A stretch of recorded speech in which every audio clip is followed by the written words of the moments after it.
Hi മക്കളെ, നമ്മള് മലയാള അക്ഷരത്തില് താ പഠിച്ചല്ലേ. ഇനി എന്താ പഠിക്കാനുള്ളത്? താ കഴിഞ്ഞ ഥ, ത ഥ ദ ഥ ന അല്ലേ. ഥ എങ്ങനെ എഴുതുന്നേ നോക്കാം.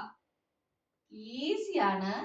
ജസ്റ്റ് നമ്മൾ ഇതാ ഇങ്ങനെ ഒന്ന് മുകളിൽ താഴോട്ട് വരച്ചു. ഇതാ കണ്ടോ, ഇതാണ് ഥ. ഈസി അല്ലേ മക്കളെ? ഒന്നുമില്ല, ഇവിടെ നിന്ന് ഇങ്ങനെ എഴുതുക, എന്നിട്ട് ഇതിന്റെ മുകളിലോട്ട് കയറ്റി ഇങ്ങനെ കൊണ്ടുവരിക, അത്രേ ഉള്ളൂ. കണ്ടോ, ഥ ഥ കണ്ടോ. എഴുതിക്കേ നോക്കട്ടെ. ആദ്യമേ ഇങ്ങനെ ഒന്ന് എഴുതി,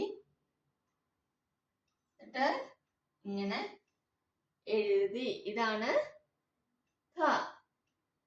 ഇതെന്താണ്? ഥ. ഒന്ന് എഴുതിക്കേ നോക്കട്ടെ. ഈസി അല്ലേ?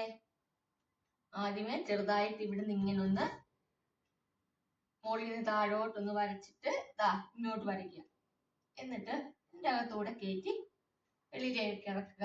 ഇതാണ് ഥ. എന്തക്ഷരമാ? ഥ അല്ലേ? വീട്ടിൽ പഠിക്കണം കേട്ടോ. ഥ